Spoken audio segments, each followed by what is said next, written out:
Hello दोस्तों, स्वागत है आप सभी लोगों का राजस्थान एकेडमी पर। मैं परवीन सिंह राव। इस वीडियो में आप सभी लोगों के साथ मैं बात करने वाला हूं सेकंड ग्रेड मैथ्स के सिलेबस के अंतर्गत आपके सर्कल टॉपिक दे रखा है और ये आपका सेकंड टॉपिक है और ये सेकंड टॉपिक भी सर्कल के ऊपर एंड हो जाएगा। उसी के अंतर्गत हम पढ़ रहे हैं, तो उसके अंतर्गत मैंने आप लोगों को सर्कल के जो अलग अलग फॉर्म्स होते हैं टेंजेंट्स के वो बता रहा था। और टेंजेंट क्या होती है, तो ये एक लिमिटिंग केस होता है सेकेंड का, ये बता दिया था। फिर टेंजेंट की इक्वेशन कार्टेशियन फॉर्म में क्या होती है, x1 dot x1 plus Y dot y1 plus G into x plus x1 plus F into Y plus y1 plus C equal to zero. ये होती है कार्टेशियन फॉर्म।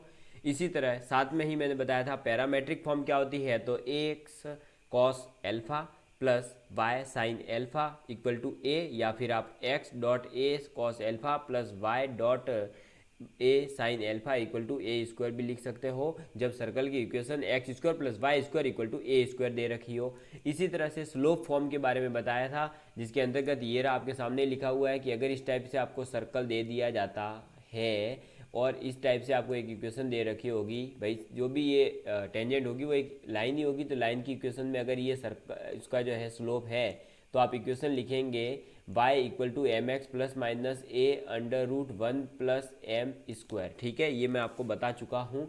c की value आप निकालोगे से c इक्वल टू होती है plus minus ए under root one plus M square, तो आपके पास दो इक्वेशन आ जाएगी, y equal to M x plus और y equal to M X minus C और प्लस सी वाला। ठीक है, तो ये बी सी जो है ए बी और सी डी, ये दो पैरेलल लाइन पॉसिबल होती है एक सर्कल के लिए। आज हम पढ़ने जा रहे हैं कि आगे अगर टेंजेंट में ही आपको अलग अलग और इक्वेशन जो निकालनी होती है या अलग अलग जो सर्कल की अब कुछ ऐसी कंडीशंस है जो आपको याद रखनी होगी, जिनसे डायरेक्ट क्वेश्चन पूछे गए हैं। ठीक है, उसके बाद में ये सर्कल टॉपिक धीरे धीरे कंप्लीट जो है होने वाला है। ठीक है, चलिए तो आज की क्लास की शुरुआत करते हैं। और आज आप टॉपिक डालिएगा, सबसे पहले तो एक इम्पॉर्टेंट पॉइंट करके हम लिखेंगे कि equation of tangent, equation of tangent having slope m on circle. ठीक है, इक्वेशन ऑफ टेंजेंट जो कि जिसके पास में m हो स्लोप और किसके ऊपर, सर्कल के ऊपर, और सर्कल की इक्वेशन दे दी गई है x माइनस एक्स वन का square plus Y minus Y one का square equal to A square, तो विल बी। अब देखो, पहले हमने सर्कल की इक्वेशन लिखी जब आपको टेंजेंट दे रखा हो, तो आप स्लोप फॉर्म में क्या लिखते थे, y equal to M x plus minus A under root one plus M square.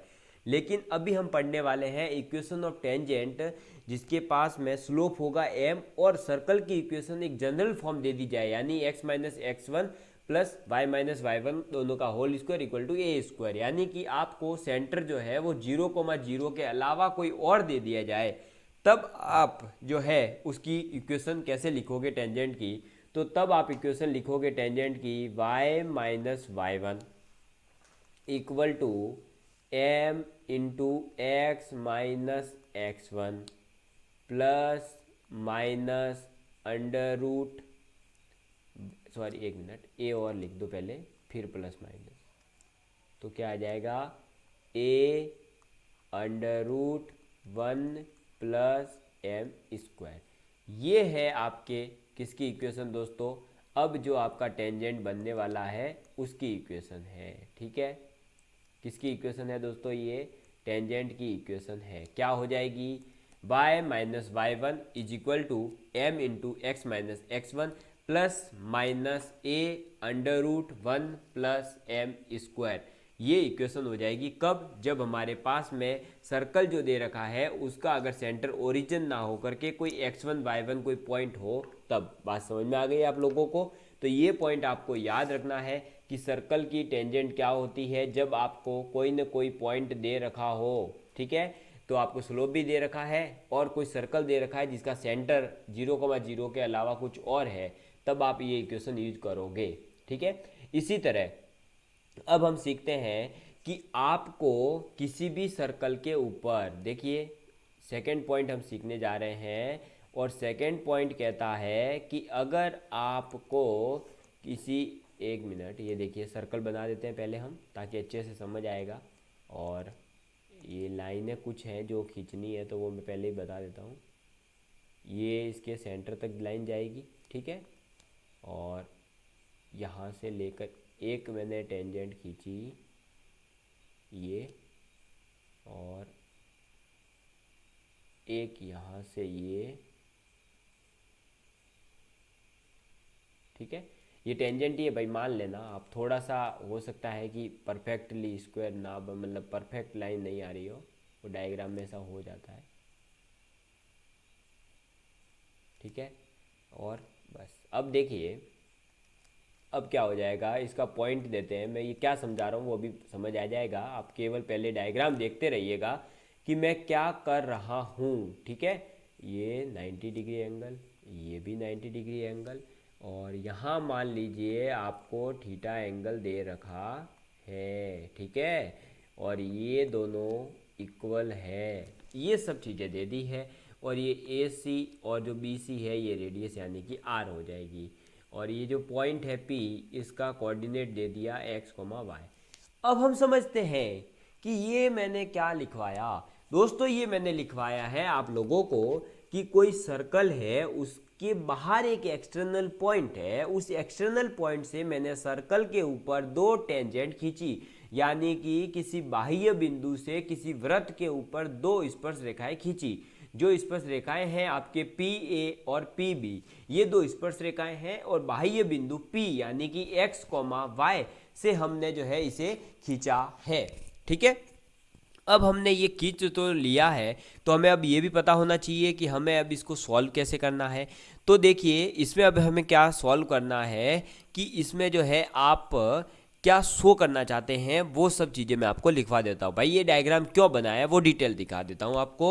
तो आप जो है इसमें लिखिएगा दोस्तों अभी कि from an external point, from an external point, from an external point exactly to tangent of equal length can be drawn, ठीक है, to a circle and line joining, एक minute, line joining point, line joining point to center bisects angle between tangents, ठीक है। तो ये कह रहा है कि आप एक पॉइंट से सर्कल के ऊपर दो जो है टेंजेंट खींच सकते हो, और उन दोनों टेंजेंट की इक्वल लेंथ होगी, ये सब कहना चाहता है। साथ ही साथ ये कह रहा है कि जो बाह्य बिंदु है यानी जो एक्सटर्नल पॉइंट है P, उसके ऊपर जो एंगल बन रहा है उस एंगल को बाइसेक्ट कर देगी वो लाइन जो उस पॉइंट को और उस सर्कल के सेंटर को जोड़ रही है। वो लाइन क्या करेगी, इस एंगल को बाइसेक्ट करेगी, यानी दो अलग बराबर भागों में बांट देगी। अब ये सब मैंने आपको थ्योरी में लिखवा दिया। अब हमें लेंथ ऑफ टेंजेंट, जो हमने पी ए और पी बी दो टेंजेंट बनाई है ना, उन दोनों टेंजेंट की हमें लेंथ निकालना सीखना है। तो इन टेंजेंट्स की लेंथ क्या होगी वो मैं आपको बता देता हूँ कि आप कैसे सर्कल की इक्वेशन दे रखी हो और बाह्य बिंदु जो है आपका बाहर एक्सटर्नल पॉइंट है वो दे रखा हो, तो आप कैसे उस एक्सटर्नल पॉइंट से और उस सर्कल से आप जो है क्या निकाल सकते हैं, कैसे उसकी लेंथ निकाल सकते हैं, इसके बारे में मैं समझाने जा रहा हूँ। तो आप क्रिस्टली आराम से सुनते रहिएगा और जो मैं करवा रहा हूँ उसे नोट डाउन करते हुए रहिएगा, तभी आपको बेनिफिट होगा, अन्यथा आपको कोई फायदा नहीं होने वाला है। Length of tangent drawn from P x1, y1 to circle x square y square 2gx plus 2fy plus c equal to 0 will be PA is equal to PB is equal to, मान लिया length L1 नाम दे रहा हूँ मैं, जो ये PA और PB यानी कि जो टेंजेंट की लेंथ है ना, उनका नाम मैंने L1 और L2 दे दिया है।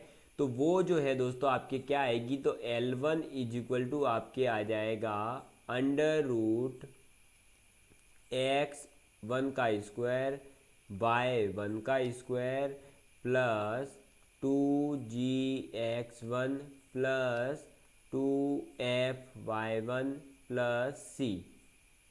ठीक है, ये आ जाएगी हमारे पास में लेंथ।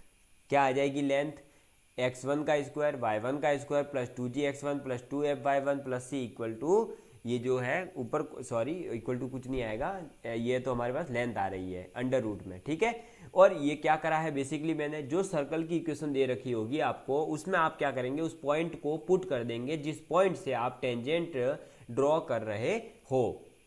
ये कैसे हो रहा है, इसको समझने के लिए आप इस डायग्राम को देखिए कि ये जो है डायग्राम हमारे पास में, मैं इस डायग्राम को ही लूँ सिर्फ और सिर्फ, और इधर आ जाता हूँ मैं अगर, तो मैं ये सिखा देता हूँ आपको, केवल बता रहा हूँ कि अगर हम दोस्तों देखिए ट्रायंगल PCA लेते हैं, या फिर आप लिख सकते हो इंग्लिश में PCB लेते हैं, तो ये दोनों के दोनों ट्रायंगल कैसे हैं दोस्तों, राइट एंगल ट्रायंगल है या नहीं है, यानी कि समकोण ट्रायंगल है या नहीं है, तो राइट एंगल ट्रायंगल है ना। और राइट एंगल ट्रायंगल में आप Pythagoras theorem PT Pythagoras theorem लगा सकते हो। पाइथागोरस थ्योरम क्या कहती है दोस्तों, कर्ण स्क्वायर बराबर लंब स्क्वायर प्लस आधार स्क्वायर, यानी कि कर्ण यानी हाइपोटेन्यूस का square equal to base square plus perpendicular का स्क्वायर, ये होती है। और ये इक्वेशन अगर मैं ट्रायंगल PCA या ट्रायंगल PCB में लगाता हूँ, तो मैं एक में लगा रहा हूँ PCA में, तो क्या हो जाएगा दोस्तों, PC यानी कि कर्ण का स्क्वायर बराबर लंब क्या होता है, ये PA क्या हो जाता है दोस्तों, PA, ठीक है, सॉरी थीटा के सामने आ रहा है ACH, तो इसके लिए AC हो जाएगा, डायग्राम अगर घुमाएंगे तो AC हो जाएगा। आपको पता ही होगा लंब कैसे निकालते हैं, जिसके ऊपर समकोण आ रहा हो, साथ ही साथ थीटा आ रहा है उसके सामने की भुजा, तो थीटा के सामने क्या आ रहा है दोस्तों, AC आ रहा है। ठीक है, तो क्या हो जाएगा, कर्ण का स्क्वायर बराबर लंब यानी कि AC का स्क्वायर प्लस आधार का स्क्वायर, आधार क्या होगा, जिसके ऊपर थीटा और आपका लंब मतलब जो आपका 90 डिग्री एंगल है दोनों आने चाहिए, तो ये है PA, तो क्या हो जाएगा PA का स्क्वायर। बात समझ में आ गई। तो अब PC यानी कि ये, और ये PC की वैल्यू कितनी हो जाएगी, तो PC की वैल्यू तो हमें अभी मान लो कि नहीं पता है, सपोज करो हमें नहीं पता है PC की वैल्यू। ठीक है, तो अभी मुझे वैल्यू लेकिन पता किसकी है, तो मुझे अभी वैल्यू पता है AC की। क्यों, AC की वैल्यू क्या होगी दोस्तों, तो AC की वैल्यू हो जाएगी R, और R की वैल्यू क्या होती है, G square plus F square minus C। ठीक है, ये तो पता है मुझे। हाँ, अब देखो PC की वैल्यू मैं कैसे निकालूंगा, तो PC की वैल्यू आपको निकालनी है, तो आप कुछ मत करिए, PC की वैल्यू जो है वो R, और ये जो भी लेंथ आएगी L, ये जो लेंथ है ना PA, ये L है, तो इस L की तो वैल्यू हमें निकालनी है, और PC की वैल्यू हम निकालेंगे कैसे, तो तो ये जो इसका सेंटर होगा जी और एफ माइनस साइन के साथ में, माइनस जी माइनस एफ इसका सेंटर जो होगा, और सेंटर और इस पॉइंट के बीच की डिस्टेंस ही तो पी सी है, तो वो डिस्टेंस हो जाएगी। तो पी सी की वैल्यू कितनी होगी, मैं थोड़ा सा और मूव कर रहा हूँ, तो देखिए पी सी की वैल्यू कितनी हो जाएगी दोस्तों, तो x1 और ये माइनस माइनस प्लस का g का square plus y1 plus f का whole square equal to A C, वो हो जाएगा R square plus P A का होल स्क्वायर। ठीक है, अब देखिए क्या होगा, कैलकुलेशन करेंगे तो यहाँ से जैसे ही हम सॉल्व करते हैं, ये पी ए का स्क्वायर बराबर क्या हो जाएगा दोस्तों, ये पूरा का पूरा सिस्टम आ जाएगा हमारे पास x1 प्लस जी का whole square plus y1 plus F का होल स्क्वायर माइनस आर क्या होता है, जी का स्क्वायर एफ का स्क्वायर प्लस सी। और जब आप इस पूरे को सॉल्व करेंगे तो आपके सामने जो इक्वेशन बनकर आएगी वो इक्वेशन यही बनकर के आएगी यहाँ से पी ए की, जो मैंने आपको लिखवाई है, x1 का स्क्वायर y1 का स्क्वायर 2gx1 2f(y1) प्लस सी, यही बन करके आने वाली है। तो ये हमारे सामने प्रूफ भी मैंने आपको समझा दिया कि कैसे आप जो है अगर किसी एक्सटर्नल पॉइंट से सर्कल के ऊपर आप दो टेंजेंट खींचते हैं तो उन दोनों टेंजेंट्स की जो लेंथ होगी वो हम कैसे निकाल सकते हैं, उसका पूरा प्रूफ समेत मैंने आपको बता दिया है। लेकिन क्या आपके एग्जाम में प्रूफ आने वाला है? नहीं, बिल्कुल नहीं, क्योंकि आपका पेपर तो ऑब्जेक्टिव होता है। तो वो केवल और केवल आपसे पूछेंगे कि बताइए अगर हमने किसी एक्सटर्नल पॉइंट से टेंजेंट डाली है किसी सर्कल के ऊपर तो उसकी लेंथ क्या होगी। तो उसकी लेंथ के लिए आप क्या करेंगे, उस पॉइंट को उस सर्कल की इक्वेशन जो भी दे रखी है उसमें आप पुट कर देंगे। जैसे ही पुट करते हैं उसकी जो वैल्यू आएगी वही उस लेंथ की वैल्यू होगी। बात समझ में आ चुकी है? किसी प्रकार का अगर कोई डाउट है तो आप मुझे ज़रूर जो है कमेंट करें, चाहे या फिर आप नीचे स्क्रीन पर जो नंबर देख रहे हैं उसके ऊपर मैसेज कर दिया करें व्हाट्सएप पर। मैं आपका किसी भी प्रकार का डाउट होगा उसे जहां तक होगा सॉल्व करवाने की कोशिश करूंगा। ठीक है, चलिए दोस्तों अब बढ़ते हैं हम आगे नेक्स्ट पॉइंट की ओर। और नेक्स्ट पॉइंट हमारा थर्ड नंबर का है कि आपको अब जो है अगर हमने एक सर्कल दे रखा है और उसमें जो आपने ये टेंजेंट वगैरह खींची, इससे एक क्वाड्रिलेटर का निर्माण होता है। तो उस क्वाड्रिलेटर का एरिया क्या होगा, जो एंगल है उन दोनों टेंजेंट्स के बीच में जिसको बाइसेक्ट कर रहा है, जो थीटा थीटा अलग अलग हो रहे थे, तो वो टोटल एंगल कितना है 2 थीटा, उसकी वैल्यू कैसे निकलती है। और इन दोनों जो आपके टेंजेंसी के पॉइंट थे ए और बी, आपने डायग्राम पीछे देखा उसके अंदर, तो उस टेंजेंसी के पॉइंट को इसकी लेंथ जो होगी वो कैसे निकालेंगे कॉर्ड की, इन सब के बारे में हम बात करते हैं। ठीक है, तो चलिए आप अभी देखते रहिएगा। मैं वापस से जो पहले मैंने डायग्राम बनाया था वही डायग्राम बनाता हूँ। ये मैंने डायग्राम बना दिया और इसके अंदर वही लेंथ खींच लेंगे। सबसे पहले यहाँ से ये खींच ली और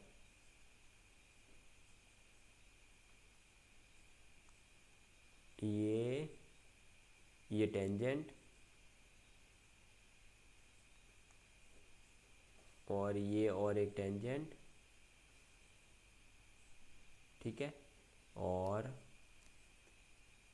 ये भी एक टेंजेंट, ये एक टेंजेंट, सॉरी ये रेडियस वाला जो था वो मिला दिया, और एक ये ऐसे पॉइंट और मिला दिया है इस बार। तो ये पॉइंट तो वही है एक्सटर्नल P, ये पॉइंट हो जाएगा A वही, ये पॉइंट B, ये सेंटर C, और ये AB एक जो है क्वाड के रूप में होगी। इसके कोऑर्डिनेट वही है x1 y1, इसका कोऑर्डिनेट वही है -g -f। ठीक है, ये पॉइंट ऑफ टेंजेंसी है, A और B अलग अलग। ये AC जो है ये रेडियस हो जाएगी, BC भी रेडियस हो जाएगी, और ये 90 डिग्री का एंगल बन रहा है। ठीक है, और यहाँ पर भी ये 90 डिग्री का एंगल बन रहा है। ठीक, यहाँ पर जो ये थीटा थीटा थे, ये टोटल एंगल कितना है 2 थीटा है, तो थीटा थीटा बन जाएंगे, बाइसेक्ट हो गए हैं। ठीक है, ये सब चीज़ें आपने देख ली। लेकिन अभी हमें निकालना क्या है, तो हमें सबसे पहले जो क्वाड्रिलेटर बन रहा है, कौन सा, ये वाला PACB वाला, ये जो क्वाड्रिलेटरल बन रहा है इसका हम एरिया निकालना सीखेंगे। तो आप लिख लीजिए दोस्तों, एरिया ऑफ क्वाड्रिलेटरल,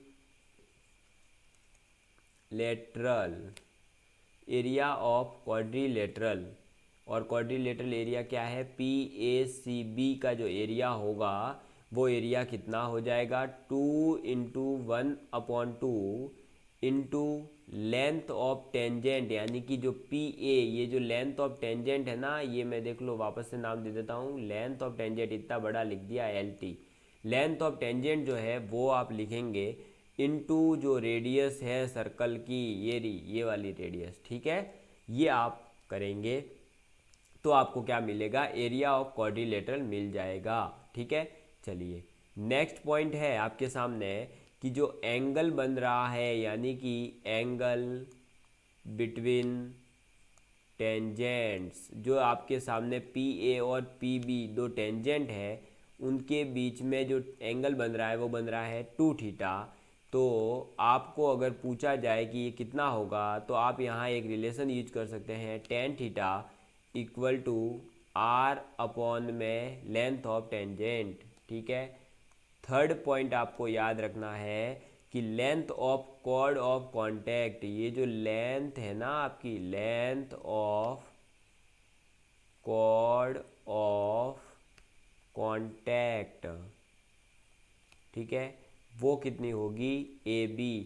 जो दो टेंजेंट खींची जाती है और उन दो टेंजेंसी के पॉइंटों को जो लाइन मिलाती है वो सर्कल में तो कॉर्ड के रूप में है, लेकिन उसका स्पेशल नाम हो जाता है कॉर्ड ऑफ कांटेक्ट, यानी कि कांटेक्ट करवाने वाली जो कॉर्ड है उसके बारे में बात कर रहे हैं। तो length of chord of contact AB हो जाएगा, और वो AB जो है वो क्या हो जाएगा दोस्तों, ये पॉइंट का नाम दे दिया AM, तो आपका हो जाएगा 2AM। ठीक है, और ये 2AM जो है वो इक्वल है 2 into length of tangent into sine theta, क्या हो जाएगा, 2 इंटू लेंथ ऑफ टेंजेंट जो कि आपका PA है और PB है, ये दोनों इक्वल होगी। ठीक है, लेंथ ऑफ टेंजेंट कैसे निकालेंगे, उस पॉइंट को जहाँ से आपने सर्कल टेंजेंट खींच रहे हो, एक्सटर्नल पॉइंट को उस सर्कल में पुट करेंगे, जो लेंथ आएगी वो लेंथ होगी लेंथ ऑफ टेंजेंट। ठीक है, तो फिर आप कॉर्ड ऑफ कांटेक्ट की लेंथ निकालनी है तो 2 length of tangent into sine theta, अगर एंगल निकालना है तो tan theta equal to R upon LT, area निकालना है तो 2 into 1/2 into LT into R। ठीक है, और फोर्थ रिलेशन में आपको और बता देता हूँ जो बहुत ही इंपॉर्टेंट है, जहाँ से क्वेश्चन आ रहे हैं, ये सभी चीज़ें मैं वही लिखवा रहा हूँ। ठीक है, तो equation of circumcircle of triangle PAB equal to हो जाएगा equation of circle with PC as a diameter. तो आप ये लिख लीजिए कि equation of circumcircle of triangle PAB, मैं अभी दिखा रहा हूँ वापस से ये क्या है क्या नहीं है, PAB इक्वल टू हो जाएगा equation of circle with PC as diameter. ठीक है, ये देखो आप डायग्राम देखिए, ये रहा, ये डायग्राम दे रखा है। तो इसमें जो ट्रायंगल बन रहा है ना PAB वाला, क्वाड्रिलेटरल PACB की बात नहीं कर रहा, ट्रायंगल जो PAB बन रहा है, इस ट्रायंगल के चारों तरफ अगर हम एक जो है क्या बना देते हैं, सर्कम सर्कल बना देते हैं, यानी कि मैं अगर इस तीनों पॉइंट को टच करते हुए एक सर्कल खींच देता हूँ, मान लो ऐसे, ठीक है, जो कि आपका C बिंदु को भी टच करना चाहिए, क्योंकि एज A अगर यहाँ पर ये देखो ऐसे एक सर्कल बना दिया जाता है, तो PC को अगर आप एज ए क्या लेते हैं, डायमीटर लेते हैं, तो जो PC को आप डायमीटर लेने पर एक जो सर्कल बनेगा उसकी जो इक्वेशन होगी वही इक्वेशन क्या हो जाएगी, PAB का सर्कम सर्कल होगा। तो इन दोनों की इक्वेशन सेम ही आएगी, और वो इक्वेशन जो आती है दोस्तों वो मैं यहाँ लिख रहा हूँ, वो इक्वेशन आ जाएगी आपके सामने x - x1 into x plus ji plus Y minus Y one into Y plus F is equal to 0। ठीक है, ये बात आप याद रखिएगा अच्छे से, क्योंकि ये क्वेश्चन भी पूछा जाता है। ठीक है, तो आपको याद रखना है।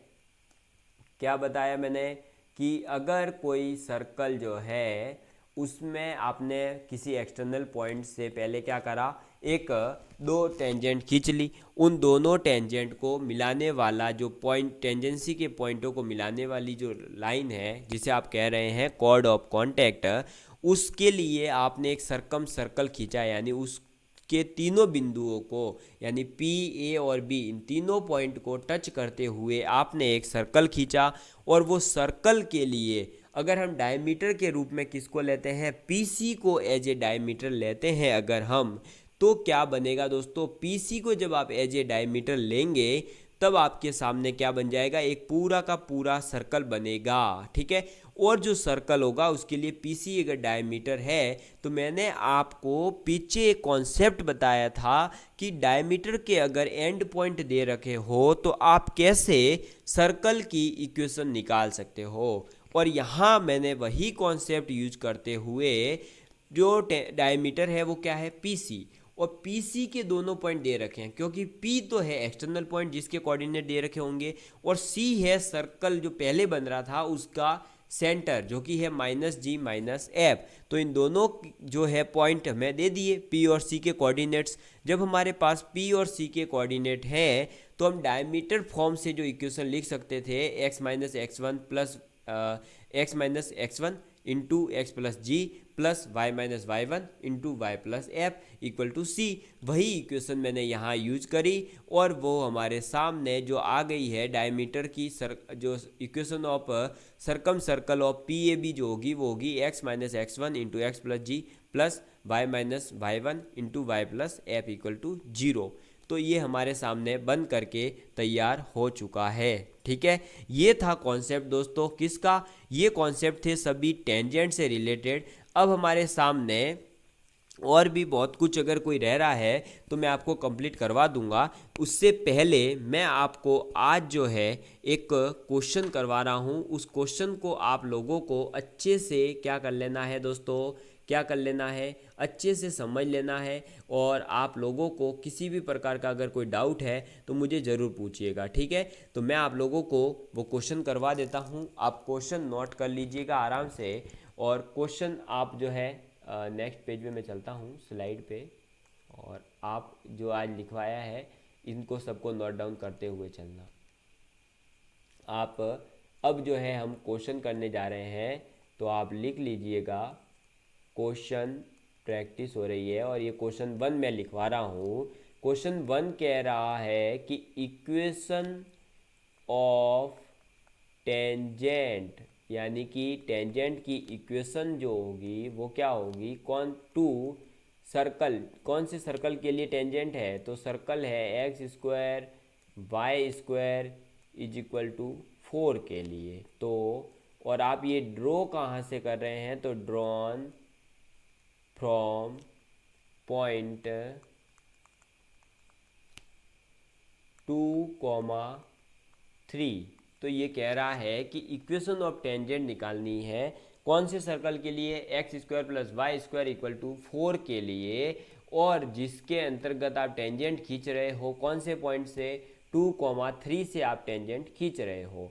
तो आपको सबसे पहले तो वो पॉइंट कहाँ है ये पता होना चाहिए। ठीक है, पॉइंट कहाँ है ये चेक करना जरूरी इसलिए है क्योंकि कई बार आपके ऑब्जेक्टिव पेपर आएगा, भाई सब्जेक्टिव तो आने वाला नहीं, ये क्वेश्चन तो सब्जेक्टिव है, लेकिन ऑब्जेक्टिव में ऐसा क्वेश्चन दे दिया और आपसे बोल दिया 3 तो इक्वेशन दे दिया, चौथा ऑप्शन दे दिया, इनमें से कोई नहीं, और हो सकता है वो पॉइंट जो है वो सर्कल के अंदर हो, तो सर्कल के अंदर होगा तो टेंजेंट बनेगी नहीं, तो इनमें से कोई नहीं आंसर हो जाएगा। जबकि आप पूरा सॉल्व करने बैठ गए तो गड़बड़ हो जाएगी, और हो सकता है गड़बड़ करने के बाद भी ऑप्शन दिख जाए सही आपको, तो आप सही कर दो, तो वो गलत होता है। ठीक है, आपका ऑप्शन आ जाएगा, गलती वाले ऑप्शन भी देते हैं ना वो, तो आपको यहाँ बच के रहना है। इसलिए आप सबसे पहले चेक करेंगे पॉइंट कहाँ है। पॉइंट कहाँ है ये चेक करने के लिए आप क्या करेंगे, उस पॉइंट को उस इक्वेशन में पुट कर देंगे। तो 2 का स्क्वायर 3 का स्क्वायर इक्वल टू 4।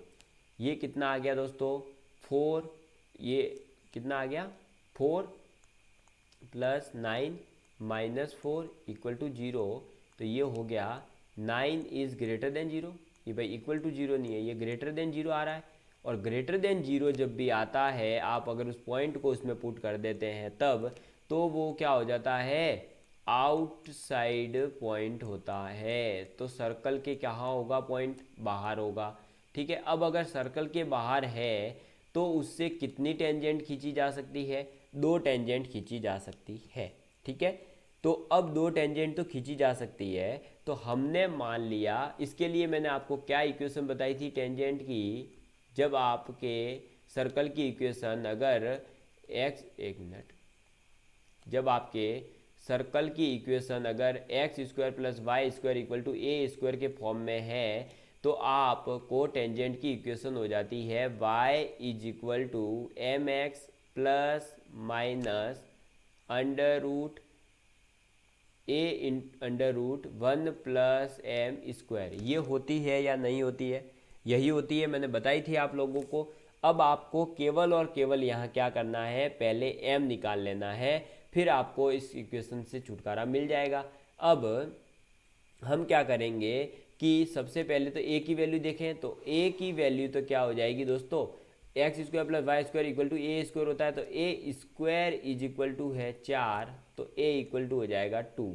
ठीक है, a की वैल्यू आ गई। अब हमें m की वैल्यू निकालनी है, तो y आप जो है 2,3 पॉइंट जो है वो इस टेंजेंट के ऊपर है, तो 2,3 इज ऑन इट। तो 2,3 पॉइंट इसके अंदर है, तो आप उसमें पुट कर देंगे, तो आप हो जाएगा 3 is equal to 2 into M plus minus 2 under root 1 plus M square.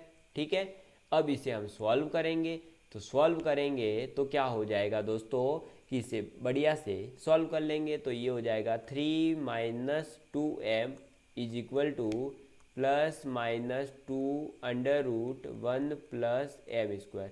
अब हम दोनों तरफ कर देंगे स्क्वायर, तो ये हो जाएगा 3 का square minus 2 into 3 into 2m plus 4m square is equal to 4 into 1 plus M square. ठीक है भाई, क्या होगा, a माइनस बी का होल स्क्वायर यानी a square minus 2ab plus b square is equal to 2 का स्क्वायर 4 और under root 1 plus M square का 1 इंटू 1 प्लस एम स्क्वायर। अब इसको हम कर लेंगे सॉल्व, तो ये हो जाएगा 9 माइनस 3 टू जा 6, 6 टू जा 12m plus 4m square is equal to हो जाएगा 4 प्लस 4m स्क्वायर। और जब ऐसा हो रहा है तो यहाँ पर काटा पीटी कर देंगे, तो यहाँ से जो जो हटेगा उसको हटा दो, 4m स्क्वायर से 4m स्क्वायर गया। ठीक है, अब ये 12m तो इधर ले लो, और ये 9 माइनस 4 यानी 5 इज इक्वल टू आ गया 12m। तो m is equal to a की वैल्यू आ रही है और वो वैल्यू आ रही है 5/12। ठीक है, तो अब इस 5/12 को आप क्या करेंगे कि जो हमारे सामने इक्वेशन थी ना, कौन सी वाली, ये y equal to M x plus minus A under root 1 plus M square, इसमें पुट करेंगे, तो क्या हो जाएगा y। ठीक है, फिर अब इसमें टेंजेंट में पुट कर दीजिए, तो टेंजेंट में पुट करेंगे तो क्या बन जाएगा, y is equal to m की वैल्यू सॉरी आ चुकी है, m की वैल्यू कितनी आ गई है 5/12 और फिर plus minus 2 under root 1 plus M square यानी कि 5/12 का स्क्वायर यानी कितना हो जाएगा 25/144। अब ये हो जाएगा y is equal to 5/12x, यहाँ x भूल गए थे, x ले लो, प्लस माइनस 2 तो रहेगा ही अंडर रूट, ये हो जाएगा 144 और ये ऊपर हो जाएगा 169। ठीक है, ये हो जाएगा y is equal to 5/12x plus minus 2 into, इसको जब सॉल्व करेंगे तो ये 13/12 आ जाएगा। यहाँ से हम 12 कॉमन लेकर के बना देंगे 12y is equal to 5x plus minus 26। समझ में आई बात। तो यहाँ पर अब हमारे सामने दो इक्वेशन क्या बन जाएगी, एक तो बनेगी 12y is equal to 5x plus 26 and second equation is 12y is equal to 5x minus 26। ये दो इक्वेशंस है जो हमारे सामने आ चुकी है। ठीक है, ये किसकी है दो इक्वेशन, तो ये दोनों इक्वेशन है सर्कल के दो टेंजेंट बनाए जा रहे हैं। कौन से पॉइंट से, 2,3 पॉइंट से जो इक्वेशन बनाए जा सर्कल बनाए जा रहे थे सर्कल के ऊपर टेंजेंट, उनको हमने ड्रॉ कर लिया। तो कौन कौन सी आ रही है लाइनें, एक आ रही है 12y equal to 5x plus 26 और एक आ रही है 12y equal to 5x minus 26। ठीक है, ये था क्वेश्चन दोस्तों, जिसमें आपने देखा कि मैंने पहले का कॉन्सेप्ट भी यूज करा, कौन सा वाला, कि पॉइंट चेक करना, पॉइंट की position with respect to circle क्या है, यानी कि आउटसाइड है, इनसाइड है या ऑन साइड है, या मतलब ऑन ही है। ठीक है, तो ये पॉइंट क्या था, आउटसाइड था। अब आउटसाइड था तो आपने देखा कि आउटसाइड है तो हम दो टेंजेंट बना सकते हैं, तो दो टेंजेंट की इक्वेशन निकालनी पड़ेगी। अब हमने देखी कि सर्कल की इक्वेशन क्या है, तो x square plus Y square equal to 4, यानी कि उस इक्वेशन का जो सर्कल है, इस सर्कल का जो सेंटर है वो ओरिजिन ही है। और जब ओरिजिन होगा तो मैंने आपको एक इक्वेशन बताई थी टेंजेंट की, वो थी y is equal to M x plus minus A under root 1 plus M square.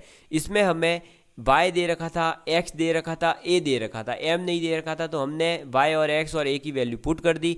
वहाँ से m की वैल्यू 5/12 आई। फिर हमने वापस से इसी इक्वेशन में पुट करा, तो y की वैल्यू y, m की जगह 5/12, x को एज इट इज रखा, प्लस माइनस a की वैल्यू 2 थी, under root 1 plus M square.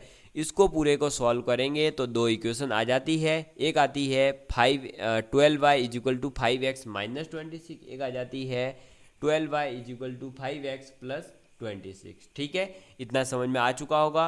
अगर किसी प्रकार का कोई डाउट रह जाता है तो आप ज़रूर से ज़रूर मुझसे जो है डाउट क्लियर कर लीजिएगा। ठीक है दोस्तों, तो आज के लिए हम इतना ही रखते हैं और इसी के साथ में मैं जो है आज आप लोगों को बता देता हूं कि आपके सिलेबस में से मैंने क्या क्या कंप्लीट करवा दिया है। अब जो है सर्कल भी कंप्लीट होने आया है हमारा, सर्कल में बहुत कम चीज़ें रही है अभी, तो मैं बता देता हूँ क्या क्या रहा है। अब देख लो हमारे, अब अगर हम सिलेबस देखें तो सर्कल्स के बारे में जितनी डिटेल थी वो मैं बता चुका हूँ, यानी सर्कल के बारे में जो जो आपको बताने लायक था, जो जो आपसे पूछा जा सकता था, वो सर्कल के बारे में, सर्कल की इक्वेशन क्या होती है, टेंजेंट कैसे ड्रॉ करते हैं, वो सब बता चुका हूँ।